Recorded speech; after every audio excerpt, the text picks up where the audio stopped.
Pagkarating nila Mikay at ni Paye, kinausap ko sila sa sala kasi meron akong gustong i-announce. Kasi meron akong gustong mangyari na pagbabago sa bahay. Ayoko na kasi makadagdag pa sa iisipin ni Buntis. At para wala na lang din makarating sa kabila. Kung meron man, tapos na, na-solve na. Pinatawag ko kayo dito sa baba para makapag-usap tayo regarding sa nangyayari. Since buti na lang si Tony nakauwi na ng bahay, yun ang pinaka-importante, safe na yung baby. And at the same time, nabasa naman natin lahat ng nasa GC para mabawasan na siya ng stress. Sundin na lang natin yun. So kung ano ang problema natin dito sa loob ng bahay, kunin na lang natin. Kung kaya natin solusyonan, solusyonan. Hindi na natin para ipaabot dun sa kabila. Lalo ka na Paye, lagi ka makasabi sa ate mo, ganito, ganyan, etc. Pag umabot sa ate mo, baka sabihin niya na naman kay Tony, hindi niya pigilan yung sarili niya. Tama? Mikay, ganun din. Yung mga pahaging-haging mo, alam mo na yan. So, ano problema natin ngayon dito sa bahay? Nag-alisan ang mga kasambahay. Ang solusyon natin, from now on, hindi na muna tayo magkakasambahay. Hindi na tayo magawa. Okay na tayo dun sa settlement na meron nag-aasikaso ng ibang bagay. Lalo kay Mamba. Yun lang. Other than that, kung ano yung dito, sa loob ng bahay na to. Sa ibang bagay, pwede tayo mag-on-call sa ibang bahay. Pero yung dito, damit mo, damit ko, tayo mag-asikaso, gamit natin para ma-segregate natin yung mga hindi na nagagamit sa nagagamit. And at the same time, makapagbalik tayo ng movement sa katawan kasi yun yung gusto ko ma-promote. Nang makakilos-kilos kayo, makapag-exercise kayo katulad ng ginagawa ko. Sigurado ka po, Mama? Sa akin, okay lang na wala tayong kasambahay. Hindi ko lang iniisip ko dito kasi lagi naman akong wala sa bahay. Kung ano naman yung gusto ni Ate Marie, susunod lang naman ako. Yung nga, Mama. Saka yung sinasabi mo pong paglalaba. Mama, time consuming po. Ayoko rin po maglaba. Imbis na itatrabaho na lang po natin, maglalaba pa po tayo. Lalo na po pag sa umaga, walang mag-prepare ng pagkain po namin. Pagkain ko, Mama. Bakit hindi kayo magising ng umaga para mag-prepare kayo? Mama, minsan nga po umaga na po kami nakaka-uwi. Tapos pasok po namin umaga din po. No, marami kang tambay. Anong pasok mo ng umaga? 4 hours ka na nga lang. Kaya nga po. Ibig sabihin yan, hindi nyo naaayos yung oras ninyo sa araw-araw. So, i-schedule natin yung buong araw kung paano yung kilos mo dito. Oras sa ganyan, oras sa ganito. Kasi, Mama, sobrang daming gawain po dito sa bahay. Hindi ko rin naman po ma-handle po lahat yun. Kaya nga tayo tatlo eh. Wala naman magpapahandle sa'yo ng lahat. Hindi yung mga ibang bagay na kunyari kailangan asikasuhin natin na dapat kasambahay na lang muna ang gagawa. Katulad na? Wala, yung sa damit nga o sa pagkain. Hindi ko. Tangina. Ate.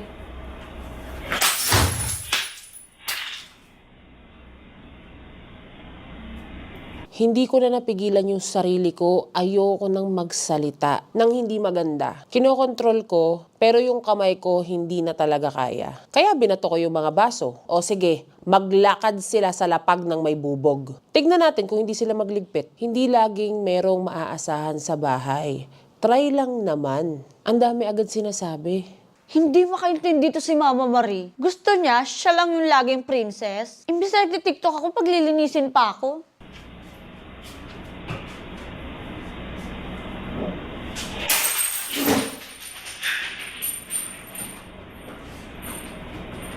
Magligpit kayo! Tangina! Nagbasag pa ng baso, paano kung nabubog ako? Ang ganda-ganda ng paa ako, masusugatan.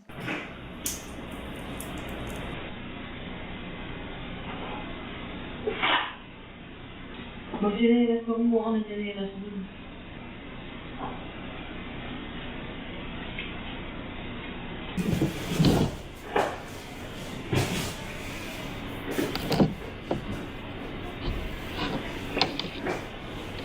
Lumapit sa akin si Paye at nag-grant ng mga bagay na hindi niya kayang sabihin sa harap ni Ate Marie. Kaya hinayaan ko siyang maglabas ng mga kaartehan niya. Bakit ba ganun siya, Mama? Bakit ganun? Kailangan niya magbasa. Hindi niya ako naiintindihan. Ganun. Ano? Hindi kasi kanina, nag-i-explain naman ako sa kanya. Hindi niya ako mag-gets. Hindi nga, ubrang wala tayong kasambahay. Unang-una, ang hirap ate, yung gusto niya tayo yung maglaba, magluto, ganyan. Imbis na yung ikikilos ko dito, nag-edit na lang ako ng picture ko ate. Ngayon na nga lang ako nagka-cellphone. Hindi ko pwede pabayaan yung social media ko. So, anong gusto mong mangyari? Hindi niya kasi maintindihan ate na hindi papalag na wala tayong kasambahay. Imbis na yung kinikilos ko dito, nag-a-upload na lang ako, nag-edit ako ng video ko, or nagti-tiktok na lang ako. Kasi may followers ako, hindi pwedeng matenga yun. Hindi ko sila pwedeng pabayaan. So, anong point mo? Na hindi pwedeng wala tayong Oo kasambahay. ate, yun yung pinapoint ko kanina pa. Kasi ayaw mo maglaba. Oo ate, yung nails ko masisira. Sinabi ba ni ate na mag-handwash ka? Na mamano-manuhin mo yung ano mo, damit mo? Kahit na ate, yung mga ibang gawain dito, kunyaring, imbis na nagtitiktok na lang ako, pagtutupiin pa ako ng damit. Which is, dapat kasama siya sa, sa routine Kaya nga mo. may kasambahay, kaya nga kukuha tayo ng Paano yung kasambahay. reklamo mo nga sa kasambahay na nawawalan ka ng gamit? Palitan. Oh, ikaw magbigay, nakapalit. Ganun lang naman kadali eh. Imbis na magme-makeup na lang ako, liligpitin ko pa yung kama ko. Malamang anak mayaman ka ba? Bakit? Kaya nga may kasambahay ate. O kaya nga, anong gagawin mo? Ayaw niya magkasambahay. Ikaw ba ang mama dito? Ikaw ba ang masusunod? Sino ba ang mama? Kaya nga Sino ate, ang mama? siya nga ate. Pero hindi niya maintindihan na hindi ko pwede pabayaan yung social media ko. Eh, di mo mapabayaan. Syempre yung mga gagawin dito sa bahay, imbis na doon ko na lang nilalaan yung oras ko. 24/7 ba kikilos ka sa bahay? Hindi, pero nasasayangan ako sa oras. Alam mo yun, imbis na ipapahinga ko na lang. Time management pay. Alam mo kasi pay, gets ko yung point mo. Gets kita na syempre nagtatrabaho ganyan and all. Gets ko, pero kailangan mo din maintindihan na hindi all the time ibibigay sa'yo kung anong gusto mo. Bakit dati wala naman tayong kasambahay, kaya naman. Nababalance naman. Syempre ate, iba na ngayon. Saka ngayon na nga lang ako ulit magbabawi sa social media ko. Sino ba may kasalanan? Bakit wala kang phone? Kami Hindi ba? ko naman kayo sinisisi na wala Kaya kayo, nga. wala akong So, phone. hindi rin namin, hindi rin dapat kami ang re-resolve ng problema mo na ngayon ka na nagka-phone. Eh, di huwag ka matulog, mag-phone ka. Ang sinasabi ko ate, ngayon na lang ako makakapag-post. Imbis na nag-edit ako ng pictures, ng video. Oh, bakit gano'ng katagal mag-edit ng pictures at video? Kaya nga, imbis na gagawin ko pa siya dun sa exactly gagawin na dapat nakasambay, ako pa yung gagawa. Pwede naman. Ikaw ang mag-decide na meron tayong na kasambahay. Ikaw na lang maging mama. Kasi, possible na kaya nagkakaganyan si ate, kasi nakikita niya tamad tayo lately. Lahat inaasa natin sa kasambahay, possible na ganun. Hindi niya rin kasi kinoconsider yung feelings ng nakasama niya dito. Ate, ang hirap kaya. Kino-consider niya, kaya nga siya nagsasabi eh. Kasi kung hindi niya kino-consider, wala nang usap-usap na ganyan. Wala tayong kasambahay tapos, period. Pero dahil kino-consider niya yung feelings natin, kaya pamitok na ganun. Ate, kung kino-consider niya, sana naintindihan niya ako na simpleng kahit sa nails ko, iniingatan ko, ayokong masira. Hindi magpa-rinse ulit. Tsaka una sa dad, wala naman nagsabing magmano-mano ka ng labada pa ulit-ulit ako. Ang washing machine natin, automatic. Pagkatapos niya, sasampay mo na lang. Paano yung sa food? Paano pag Eh natalsikan di mag-order ka. Kung ayaw magluto, mag-order ka. Solusyonan mo yung problema mo kasi ikaw lang ang problema. Hindi pwedeng laging mo kami papuproblemahin sa problema mo. Malaki ka na pay. Ngayon na nga lang ako magbabawi. Hindi lang naman ikaw ang social media artist dito. Pwede bang i-reason na audience sa taong dalawang page? May YT pa. Ikaw, page, period. 'Di ba? Isa din tong si Mikay, hindi rin makaintindi. Palibhasa, irrelevant siya sa social media.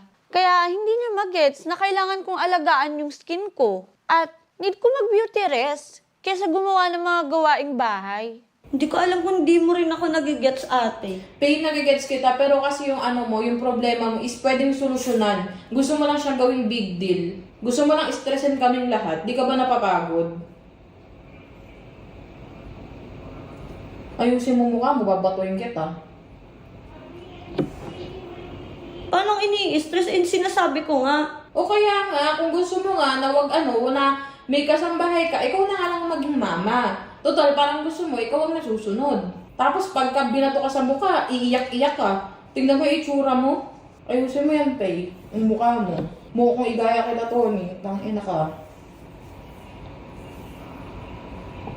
Kaya nga nagsasabi ako sa'yo eh. O sinasagot ko yung sinasabi mo, ha? Tapos sabihin nyo, kapag nag-iinarte ako, hindi ako nagsasabi sa inyo. Anong Ito nga, ginagawa mo sinasabi ngayon? ko eh. Anong ginagawa mo ngayon? Sinasabi ko ate yung problema ko. Oh, Na hindi nga kaya, hindi pa pala. Problema mo na madaling solusyonan. Life and death situation ba yung pinoproblema mo? Mas maraming namumblema iba dito. Hindi lang tayo. Yung problema mo kasi pang tamad. Pangina, ganyan yung pinagtatanggol ko sa atin niya, ha?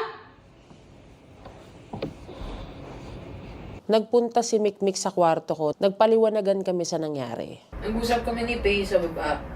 Ang dami niyang sinasabi, sobrang napipikon ako, te. Sobrang kamalditahan, pambabastos na paulit-ulit. Kayo na lang ang mag-usap. Basta ako, te, kung anong gusto mo, oo lang naman ako. Kaya ka nga Mama Marie, diba? So dapat ikaw ang sundin. Pasensya ka na Mikay kanina. Nagpipigil ako ng mga bagay na I think napagsisisihan ko kaya hindi ko tinuloy yung mga salita ko. Siguro naging ano na lang ako, nag-release lang ako ng negative na nagbasag ako. Hindi ko gusto gawin yun. Pasensya na kayo. I hope walang nasaktan. Wala naman, te. Okay naman. Yun lang, ikaw na lang kumausap sa kanya, te. Kasi, Tawag dito. Nirelax ko muna yung sarili ko kaya naligo ako, takte, tapos dito lang ako. Wag na kayo mag-isip. Pag-iisipan ko na lang yung about sa yaya kung nahihirapan ba talaga or what. Kasi inisip ko lang naman din, hindi sa lahat ng oras may kasambahay, may pambayad, ganun. Yun lang naman yung akin eh. gets ko naman yung point mo, te. Pero may part na gets ko naman yung point niya. Ang problema ko lang sa point niya, te, pang sarili. Hindi pang kabuuan. Iniisip niya yung nails niya, yung ganito niya, puro siya. Walang pang pamilya. Kaya napipikon ako. Actually, para sa kanya rin yun eh. Maging responsable siya sa mga gamit niya. Exactly my point. Mm-mm. Pero dahil nga ayaw daw niya maglaba at magluto kasi nga daw yung nails niya, baka daw maano. Alam mo yun, yung pang sarili lang niya, yung iniisip niya. Hindi niya naiisip na kailangan natin magtipid, may bibili tayong ganito, may babayaran tayong ganito. Gusto niya pang kanya lang, kaya napagdaasan ko talaga siya ng boses kanina. Kasi sobrang nakakapikon, sobrang bastos. Kinausap ko si ate. Sinabi ko sa kanya yung mga pinagsasabi ni Paye na hindi naman importante. Subukan na lang natin, Mix. Pag-iisipan ko muna kung ano yung mga susunod natin gagawin para hindi na rin ako magalit ng ganito, hindi na rin ikaw magkaroon ng ganong klaseng feeling kung nakapag-usap man kayo, mainis ka kay Paye. Naiintindihan ko naman. Sino? Mama? Oh, pasok. Bakit? May sasabihin lang po ako. Ano? May sasabihin lang po ako. Oh, sige, pumasok.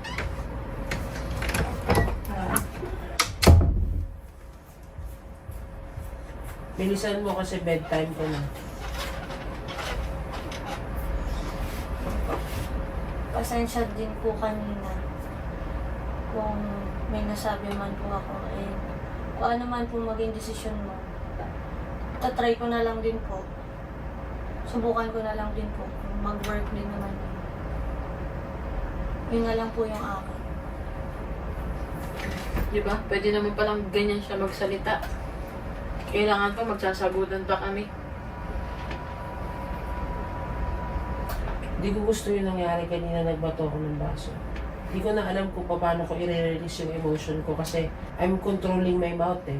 Diba? Yun lang yung akin. I wanted to control myself. Yung kamay ko talaga hindi ko na-control. Siguro step by step na makokontrol ko pati actions ko.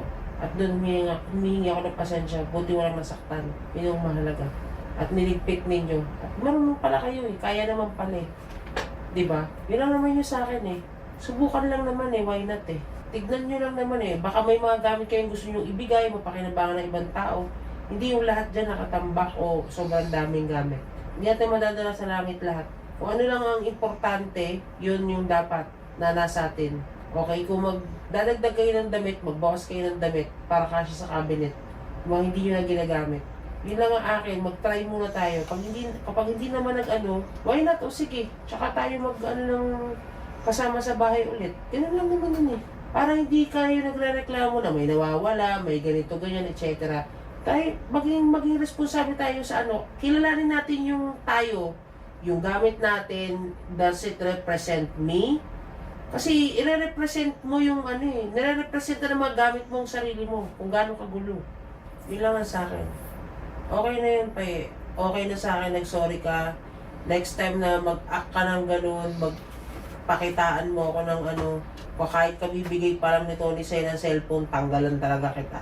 Tingnan natin kung di umikot puwet mo kapag hindi mo nakausap yung shota mo. Ganun lang eh. Punishment and reward. Kapag may ginawa kang maganda, may reward. Kapag may ginawa kang pangit, punishment. Yun lang yun. Sa akin ka na magsasorry. Pasensya na rin, Timmy, kahit kung tumaas din ako sa'yo kanina habang nagsasabi ako sa'yo ng nararamdaman. Tatry ko na lang din talaga kung ano din yung sinasabi mo. Since sinabi mo sa akin na si mama naman yung mama natin dito sa bahay. Hayaan ko na lang din siya mag-desisyon. Oo, kasi kung gusto mo, ikaw naging mama, pwede naman, Mama Paye.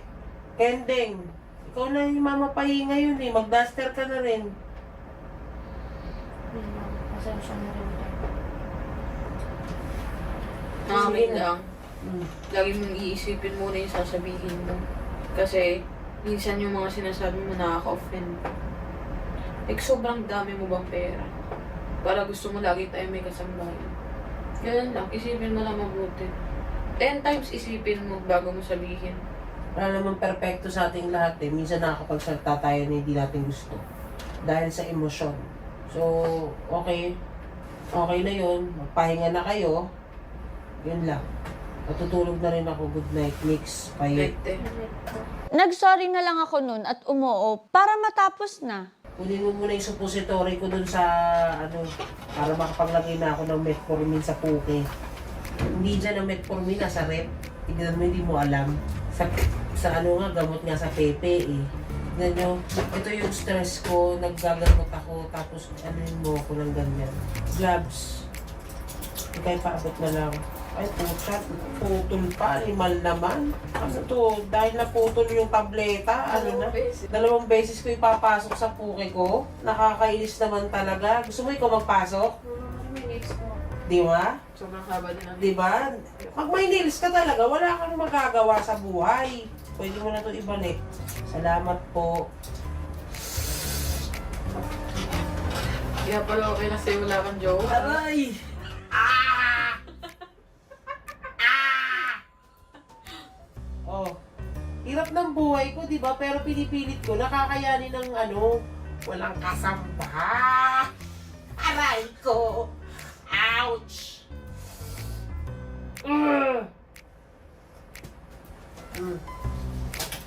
Tago mo sa wallet mo, pampaswerte.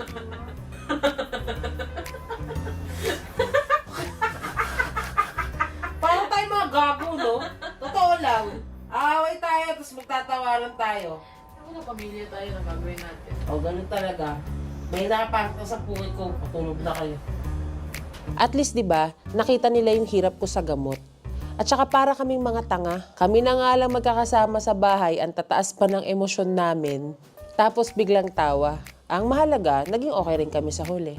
Sa totoo lang, na-realize ko, ayoko tumaba, magkasakit, or magpasok ng kung ano-anong gamot sa kifi ko. Or uminom ng gamot. Buti na lang talaga mataas ang self-care ko.